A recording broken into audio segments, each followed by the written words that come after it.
everyone, and welcome to the China EVs More podcast, where my co-host, Lei Xing, and I will go over the week's most important and interesting news coming out of the global EV, AV, and mobility sectors. We'll open the room up at around the 40-minute mark to anyone who's keen to ask us any questions or make any comments. You can also add your comments or questions into the chat box. What Lei and I discussed today is based on our opinions and should not be taken as investment advice. For those that are new to the show, welcome. And to our loyal listeners and viewers, welcome back. We ask that you help us get the word out about this podcast. I've been told by several people that it's one of the best or the best podcasts that's focusing on the Chinese EV and mobility sector. So let's help us get the word out about this to other enthusiasts. And of course, tune in again next week. My name is Tu Li. I am the managing director at Sinomoto Insights, a global management consultancy that helps organizations bring innovative and tech-focused products and services to the transportation and mobility sectors. I write a free weekly newsletter that we pull many of our discussion topics from. You can sign up for it at sinomotoinsights.substack.com, which, of course, I encourage you all to do. Lei, at least in Michigan, it's a freezing too. I don't know about Mass, but can you please introduce yourself? A freeze and snowstorm confronting imminent. Oh my God, this it is your nasty out co-host, there. Lei Xing, former chief editor of China Auto Review. And this is episode 235. Yeah, so there's a huge storm brewing, supposed to get 15 inches of snow. Before that, a deep freeze, so like almost minus 20 Celsius. It's pretty cold. It feels like minus 12 right now in Michigan. Which is kind of interesting because January for the Chinese EV market is kind of a freeze, right? I think there's been some numbers. I think CPCA said they project that January passenger NEV retail sales is not going to get out of 1 million units. So I think we expected that. I don't, draw anything from that. That was expected from last year. It was the consensus. So we'll see how it goes as we go past the Chinese New Year, which is late this year. And I have to look at the Q1, but a lot of Robotaxi news, I'd say, from the last day, both China and the US. So we can start there. There's more news about this Canadian China EV play. Who's going to come in first? Let's start with AV news. So who else but Tesla is again in the news. And there's so many, like the both sides of the debate is interesting to see, oh wow, I tweeted, is it a half GPT moment, chat GPT moment, or is it a GPT moment at all? When a couple of their vehicles in Austin took away the safety drivers. And then there's monitors behind them in different Model Ys. And at the same time, they took away autopilot in the configurator, I think, which has riled up some of the proponents. And with FSD into the subscription mode starting February 14th. So lots of things going on. And China, DiDi just launched their R2 Robotaxi with Ion. It's a joint venture collaborated. And then Waymo expanded to Miami officially, right? It's live. So all of this is going on. And Elon was talking over at the World Economic Forum. Well, he also said that FSD could be approved next month in China and Europe. Europe and China, yeah. Hopefully. He said hopefully. I think that's his way of trying to put pressure. Yeah. On the regions, on the countries. But, I should also congratulate my friend Alex Roy, who did I forgot Cannonball Run. He did a Cannonball Run, I think with a Vietnamese guy and from California. What was the guy's name? Matt Goss? I forget. But yeah. It was like 3 anyway, people. So he did California to Florida. The Cannonball Run is technically New York to LA or LA to New York, one or the other. So, and another famous Cannonball Run alum is Rich Rawlings, who did that show Fast and Loud. So the Cannonball Run is famous, infamous, and Alex did it I think earlier this week or last week in a few days Tesla ago with the it was, latest yeah. software, zero intervention. So congratulations to Alex and those guys. That's for Tesla to be able to have that feather in their cap is pretty significant. Now, I don't think you and I have ever poo-pooed FSD's capabilities. I'm more concerned about the regulations around it and the people that are using it irresponsibly. That's my concern. The automakers seem to be much more careful about it in incrementally increasing their own version's capabilities. In GM's case, it's Super Cruise, and Ford, it's Blue Cruise. But we get to that point in 2028 where it seems like more than one, including we're talking about the Chinese, maybe this year, later this year, launching level 3 in certain geofenced areas and use cases. So not only intelligent driving is pushing forward, but you'd mentioned earlier the Robotaxi stuff. So that's called progress, folks. And it's not just in China, but also in the United States. Yeah. And I think it's fair that I think to this point, Tesla FSD remains the gold standard. I'd say for every Tesla FSD wannabes in China, XPengs, Neos, Huawei's, I think they see that as XPeng, right? He Xiaofeng himself, he made a bet. Where the ChatGPT moment happens, probably not them theoretically taking away the safety drivers, but really if water flowing from the faucet, you have a vehicle with FSD, you put it on that network and it drives itself. When are we going to see that? Hopefully in the coming years. But I think so. I think this is year. I mean, after CES, I think this year is we are seeing a lot of scaling, whether it be the Waymos or whether it be the Teslas, whether it's the true robotaxis or the fake robotaxis. I think we're seeing that happening more and more. That's the my kind of yeah. What's really important is kind of thinking this through several different lenses. I'll just look at it and explain it through 3 buckets. There's the technology bucket. Does the stack, the current silicon, the current, compute in the vehicle, the edge computing, and then the communication between the cloud and the vehicle, is that fast enough to make all these decisions so that we can have a true level 4? That seems to be the case. The technology is available. Tesla is poking everybody in the eye and saying, you know what? We only need cameras to do it. Okay. And then the next part is the actual regulatory environment or the policy environment. And China seems to be leading the way on that, as Chinese EV companies are talking about level 3 this year. And that couldn't happen without regulators approving that. Now, the third bucket is going to be the actual effects it has on the industry, on the sector. We know in China, there are a lot of taxi cab drivers.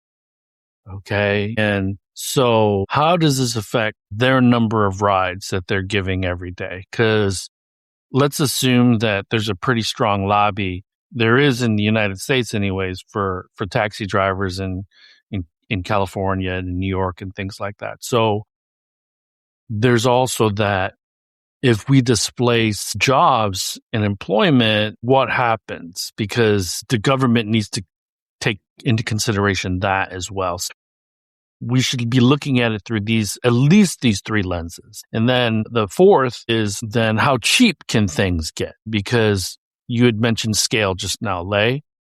We scale by making things much cheaper. So one of the factors anyways, but that's kind of how I would frame it.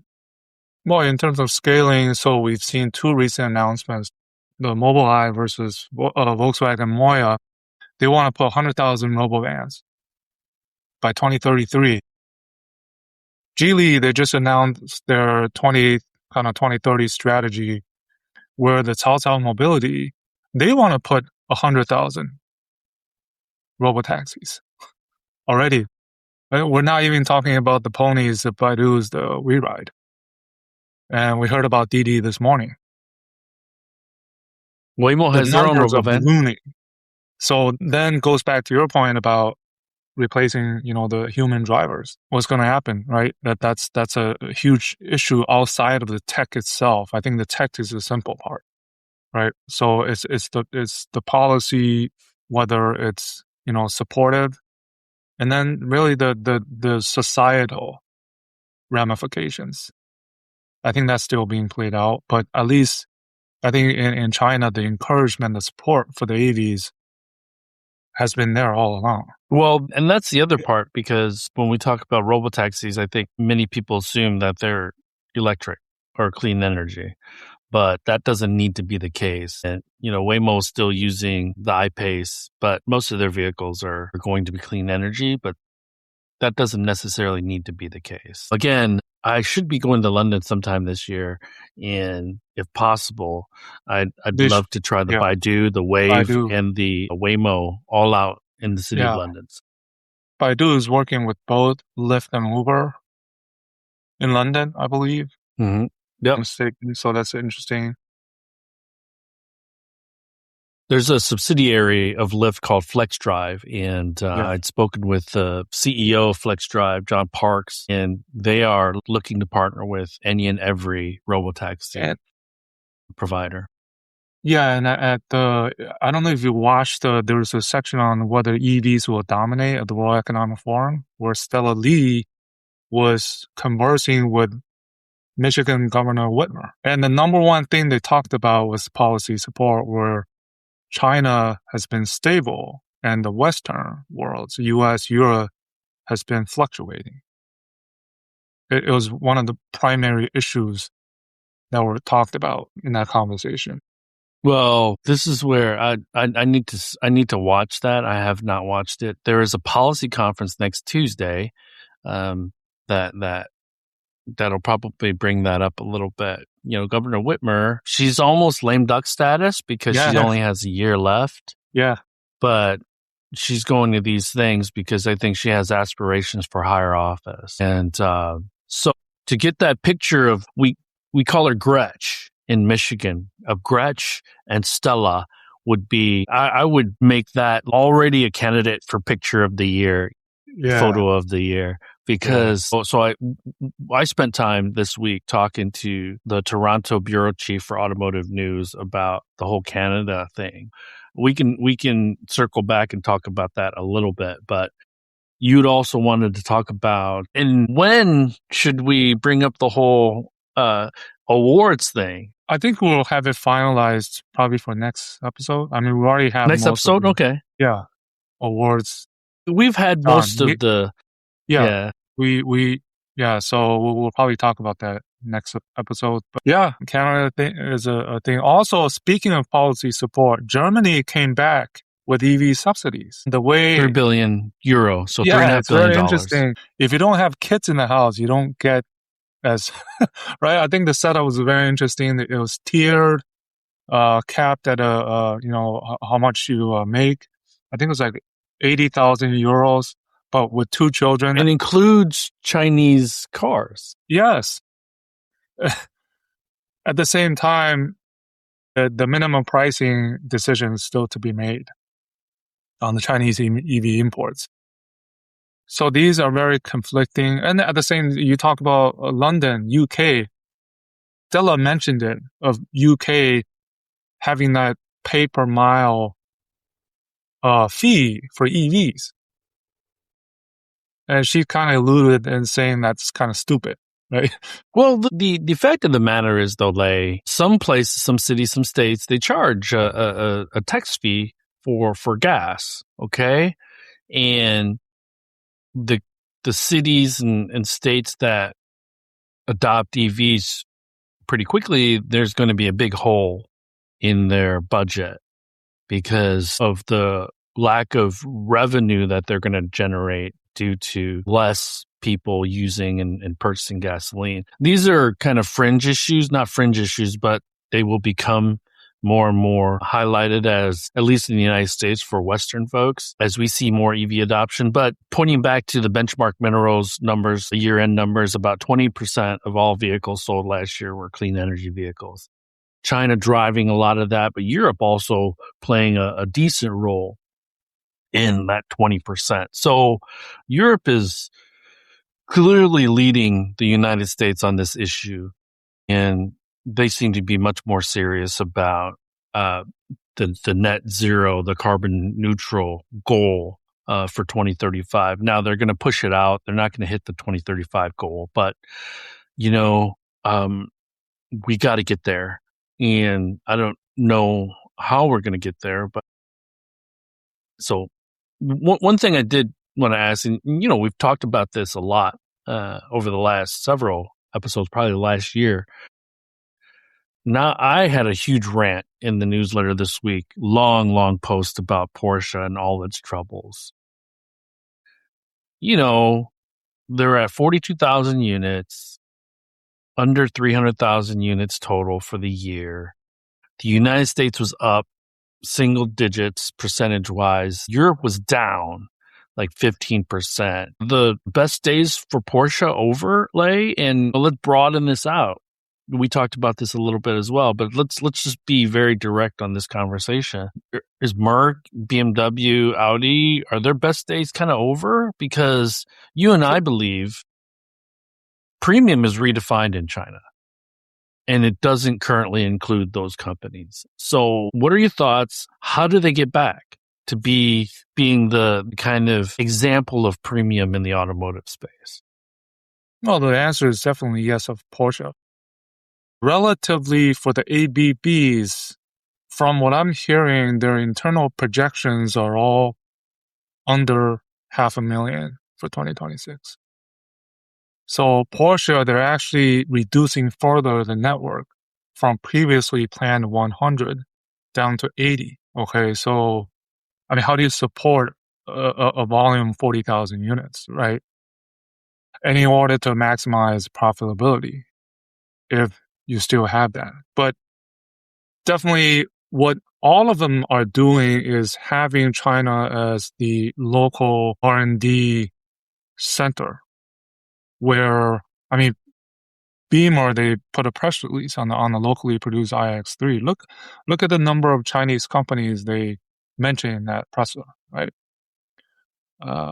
That's a, what do you call it? That's a mandatory, right? That you have to have the Chinese inside in order to even have a chance. To answer your question, yes, the best days are over. Globally, not just in China. Yeah.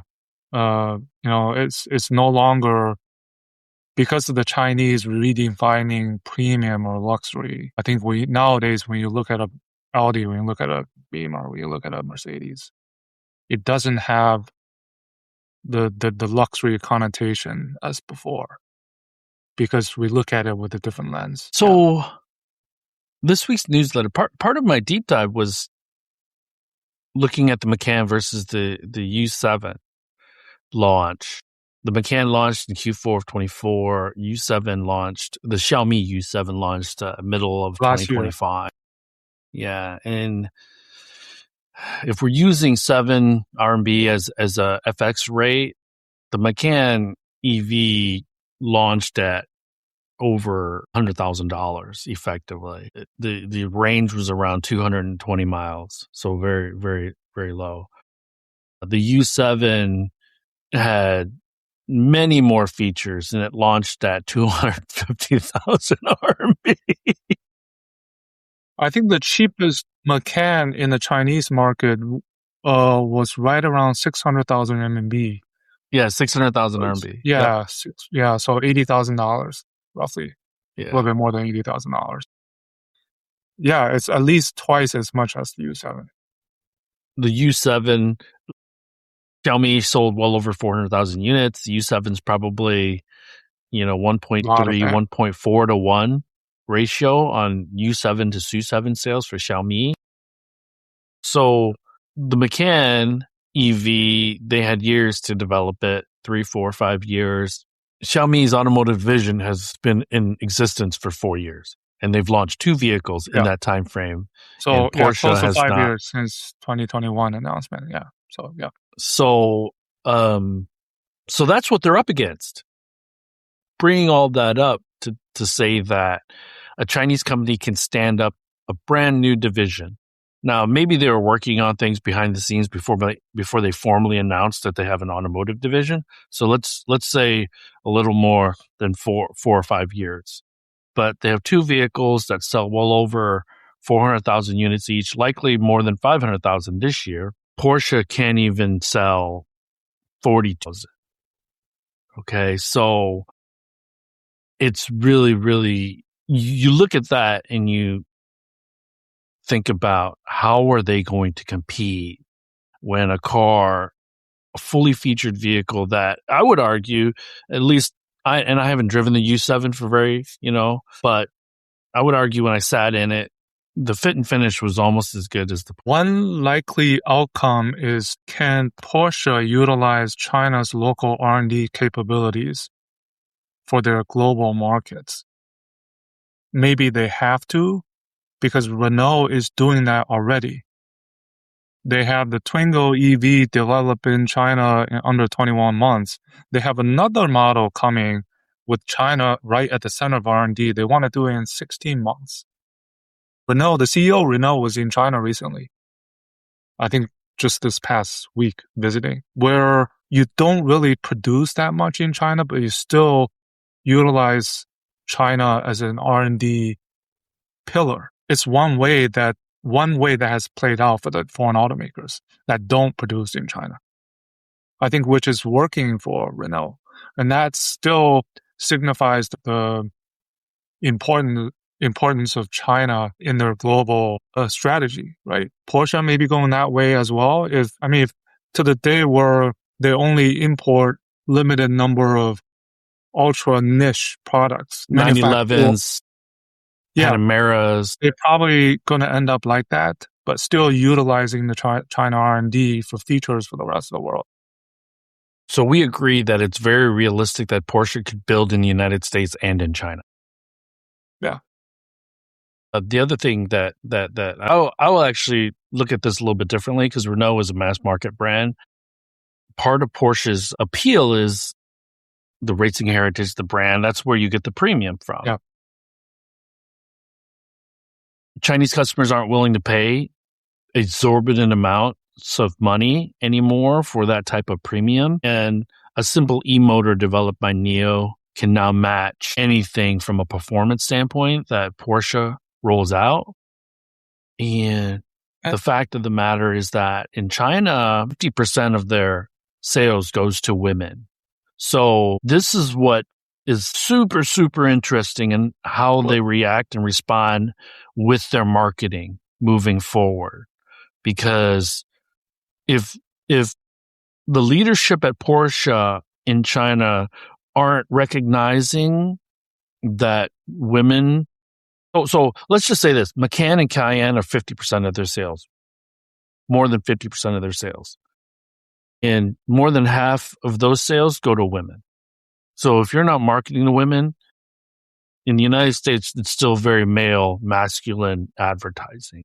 Nothing's really changed. You can't do that in China and expect to gain any of those sales back. So, but if they go too heavy into the women advertising, they might alienate the other markets. So it's a fine line.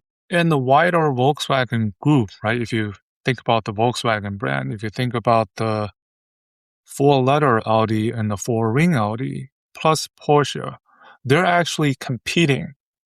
And I'm saying this because if you look at the ID.ERA 9X, when that thing comes out, the value for money for that thing compared to an Audi E5 Sportback, right? That's an issue that I have to contend.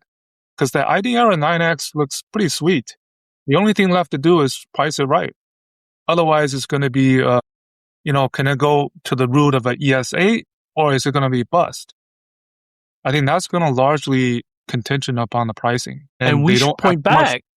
They don't have too much work room to work with on the pricing, because normally in a less competitive world, they could deal with that. But imagine that since you brought up the ESA, look how long it took them to kind of figure out pricing strategy for that thing. Yeah. NIO, they couldn't look at ES8 pricing in a vacuum because it would cascade down to its other products, because if they price the ES8 aggressively, the ES6 and ES7 can't be within 10,000, 20,000 RMB because it would be cannibalized. Those products would be cannibalized. So when you aggressively price your Halo product, or your biggest product, then you have to kind of reconcile the rest of your product strategy. And Volkswagen will have to do that, especially if the ID.ERA is priced to where we think it's going to be priced, which is sub 250, 300,000 RMB. Yeah. It's it cannot be over 300,000 RMB. It cannot. If it's priced over 300,000, it's done. Yeah. And then Volkswagen Group, I heard there was rumors that Rivian and Volkswagen Group were having problems with their relationship. And if Rivian can't reconcile that and figure things out between the two of them, and they end up blowing up that partnership, Rivian's going to be in a lot of trouble, it seems. So what else? And the BMW iX3, the locally produced, interesting, they want to export that to the Southeast Asian markets, including India. Right, the long wheelbase, which is how do you price that one? Remember the first one that came out, they dropped by $10,000 upon launch. That within 30 days, I think, 3 weeks, wasn't it? So, but this points back to my contention that the glory days, at least the high margin, profit margin glory days for the ABB and Porsche are over. And they'll always be in the China market because it's a 30 million unit market, and they can't get that bang for their buck anywhere else in the world. But the one thing that I also pointed out is that, let's say you have 35% margins on your products, so you operate that way. Okay, now your margins get squeezed to 10%, 7%. So you have to squeeze out efficiencies in places to push that to that level. And, all these things that Porsche employees get, these benefits, all these things that the marketing spend, you can't look at it the same way because you don't have those 35% margins to fall back on. So can a company like Porsche, BMW, Mercedes, who are used to just booking bales of cash every quarter, generally speaking, can they work on a shoestring budget and still be effective as a premium automaker? I think that'll be very telling. How do they do that? Because again, I don't see a lot of new management from these companies. So current management are going to have to be able to reinvent these companies in order to be more efficient, less focused on the Western markets like the US and Europe. And then, to your point, moving into Southeast Asia, moving into South Asia, which tastes are different, use cases are different, average sales price for vehicles is different. So a lot of things that they need to take a look at as they pivot more towards Asia, Southeast Asia, and South Asia. The bind is not only the losing that pricing premium capability, but also when they talk about China's speed, it's not really the true China speed that's been operated on. But I think that's the bind that you have, right? The ID.ERA 9X. How fast you iterate that into the 2027 version, 28 version. It's, yeah.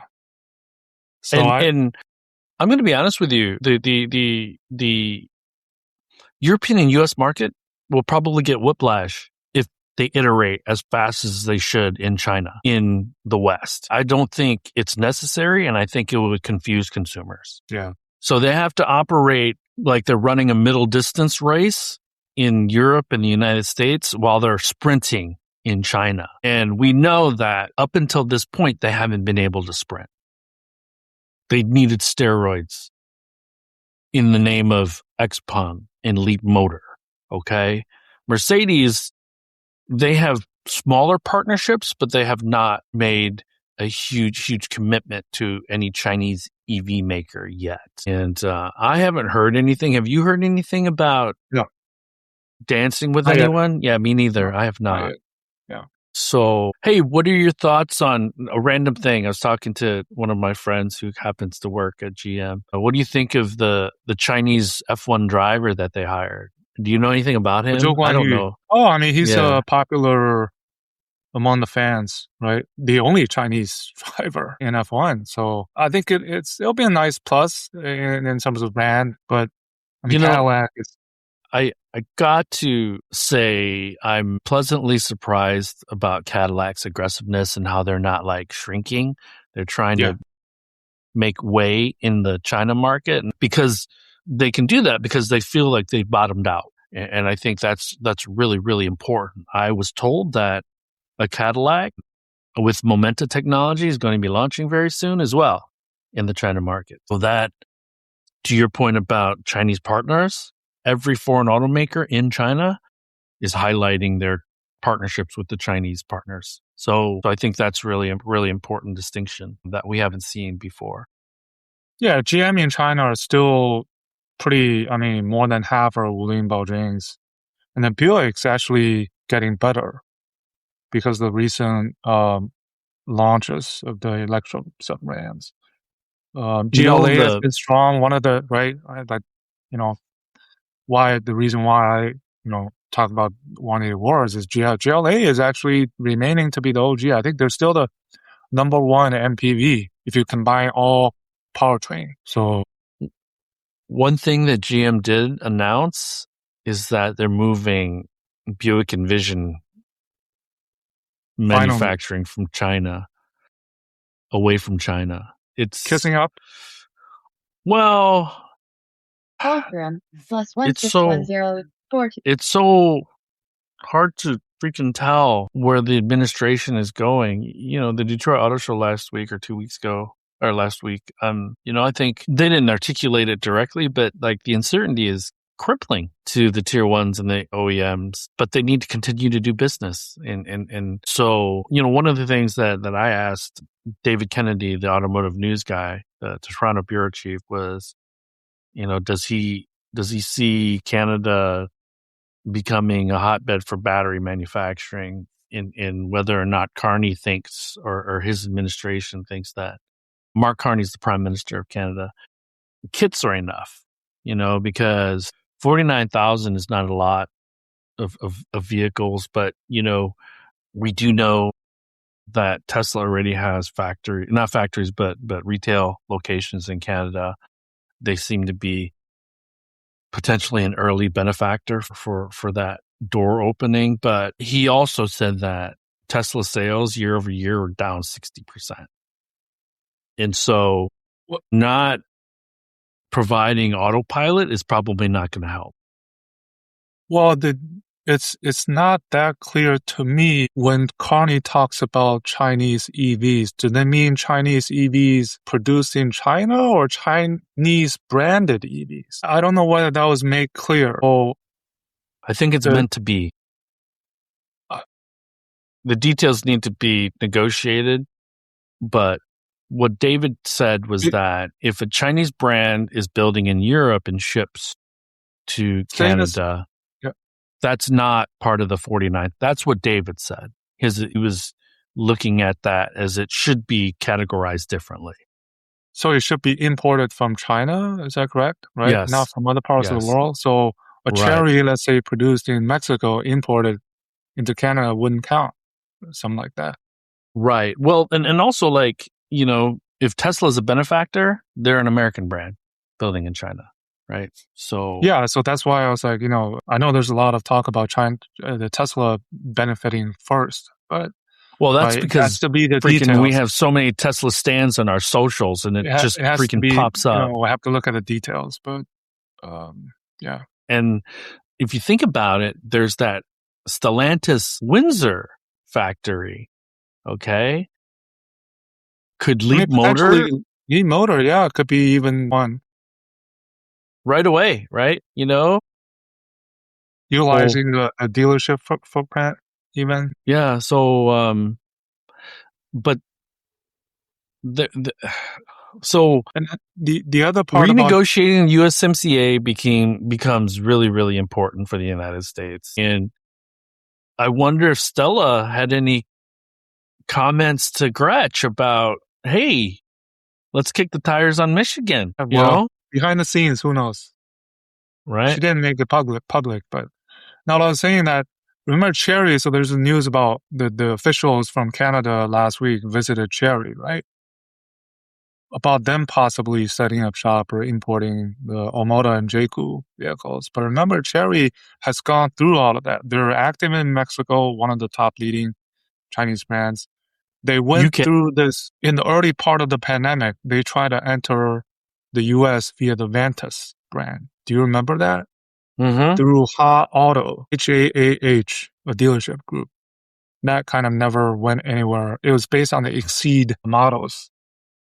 So they already have this experience, right? Working through that process. Yeah, they're battle tested. Sure. And the companies in China that are shipping in the millions should be looked at differently than the companies that are shipping in the tens and hundreds of thousands. Yeah. So the tier one is going to be Tesla just because they already have a network in Canada, but then BYD, Geely, Chery, Great Wall, because they ship in the millions and their apparatus is a bit more robust.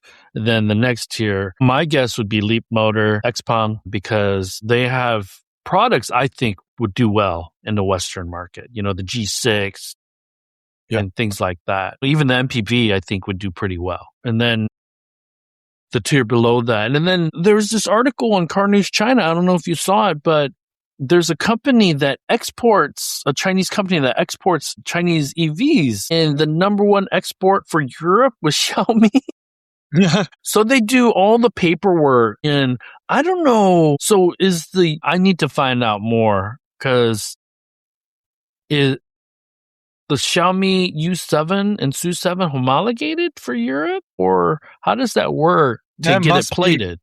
In process, because we do know they want to launch next year into Europe, 2027. So that must be going on right now. If they're preparing, and think about that, Lei. If it's the number one exported brand in Europe, we just talked about the premium brands kind of losing their luster. If Europeans start to buy Xiaomi as a replacement for their 3 Series, their X5, X3, oh man, dude, that is going to be trouble for ABB and Porsche. So, not good. No, I just did a CES recap, 2026. I've done that. I mean, you've done your share of recaps for auto shows. I've done mine at our good friend Bill Russo's event, the automotive committee. So I think this was like my 3rd or 4th year. I just kind of went through what I saw, and I left at the very end. I said China versus, and I crossed versus out.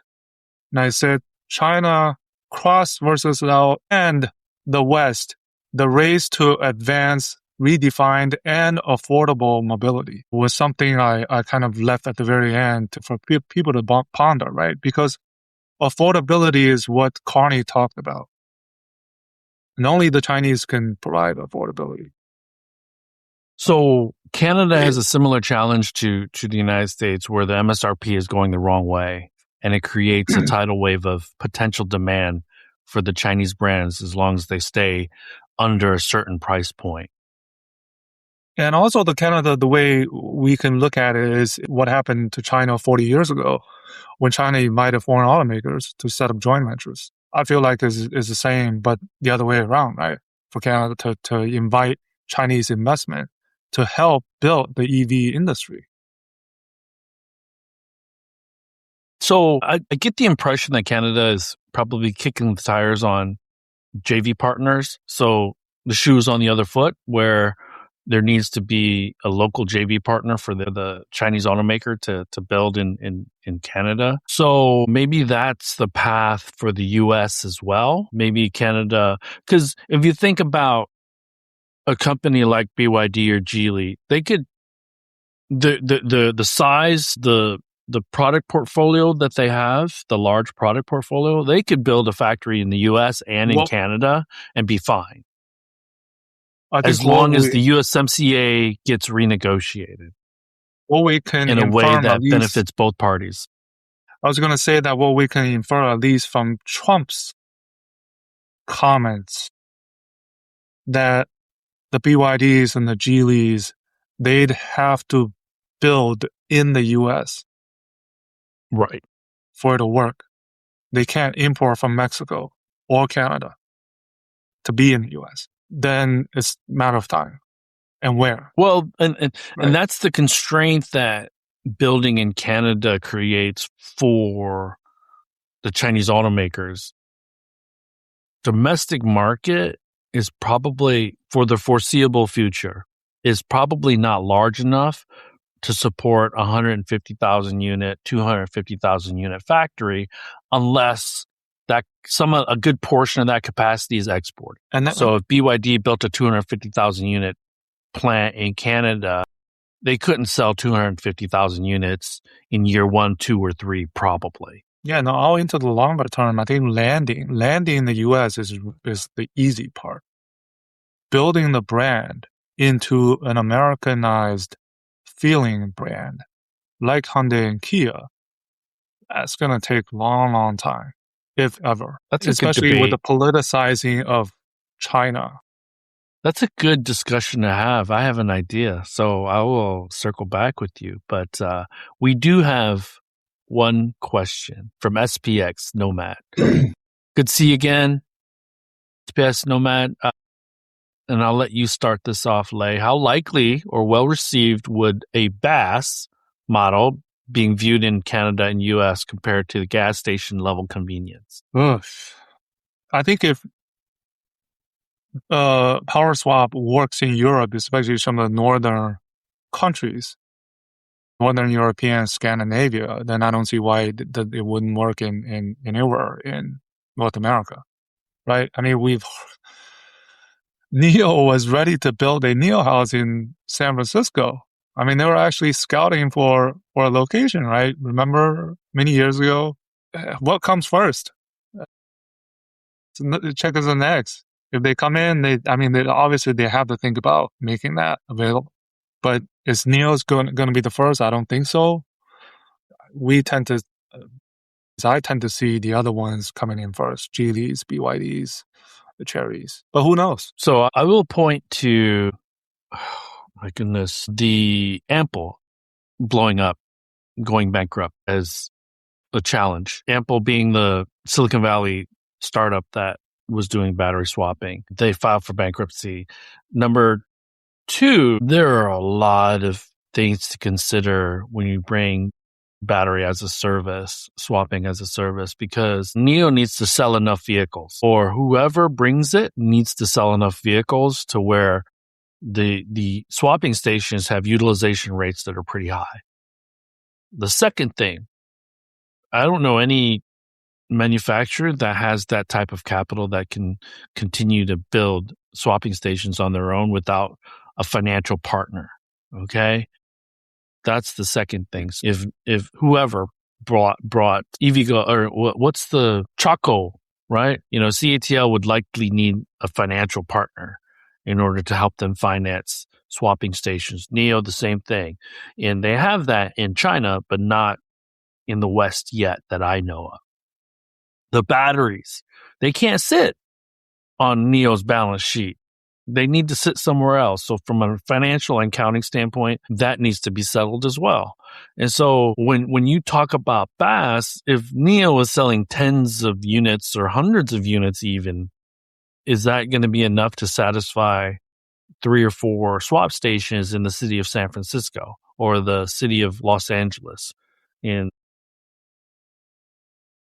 Because there's only a handful of cities in the United States that I can think of probably 6, 7, 8, 9, 10. Let's say LA, San Francisco, maybe New York, Chicago, a few others that are large enough that NIO could sell enough vehicles for a swapping station or 2 swapping stations to really, really make sense. But selling into those markets is the first challenge that they need to kind of deal with. Yeah, I think strategic location is, right, where do you put your first one? Second, third, fourth. At the same time, whoever comes in has to utilize Tesla's NACS network, right? Because virtually every automaker now can charge at Tesla's, the supercharging network. Then you must have that capability. You have to utilize the current eggs on the market, right? At the same time, the chicken and egg, right? Well, you had mentioned, Lei, this morning that you're going to be minus 19. We see the current crop of EVs range reducing by 30, 40% because of this cold weather. This is where swapping would be great. So that's also something to think about. But again, NIO, I'm sure, has a spreadsheet that shows you within a square kilometer, we need to sell this many vehicles in order to have 1 or 2 or 3 swapping stations. And then they do a heat map. Lei, NIO owner, is in Amherst. 2, NIO owner is in Boston. So it makes sense to put the swapping station equidistant. And I'm making this up, but I'm sure they have those statistics and spreadsheets for China. And again, what's the minimum number of people needed in a city for even swapping to make sense, whether it's NIO, Chaco, or Geely or whatever? So, and it's very limited in Europe, in my opinion, because many cities are 200,000, 300,000. And then also from the product side, right? If you come in, do you come in with the ES8 or ES6 type of product, or do you come in with the Firefly? If you talk about urban, if you're interested in starting in the urban areas, right? There's a host of things to consider and decisions to make. This is why they should hire us to do their strategy work in North America, Lei. Anyways, hey, so next week we will do our awards. We will give out our awards. Some of which actually have already mentioned in this episode. Yes, those are some Easter eggs. But hey, man, stay warm, dude. I'll catch you on DMs. So everyone, thanks again for joining us. As always, stay warm for those people in the United States, and we will talk with you all next week. Next week should be good. Yep. Good morning, good afternoon, good evening. Bye-bye. That brings us to the end of this week's show. Lei and I thank you for tuning in. My name is Tu Lee, and you can find me on Twitter at Sino Auto Insight. That's SinoAutoInsight. You can find Lei on Twitter at LeiXing77. That's LEIXING77. If you wouldn't mind rating and or reviewing us on Apple Podcasts, Spotify, or wherever you grab your podcast from, we'd appreciate that as well. Even better, if you enjoy this show, please tell your friends about it. Please join us again next week as we track down all the latest news on China, EVs, and more.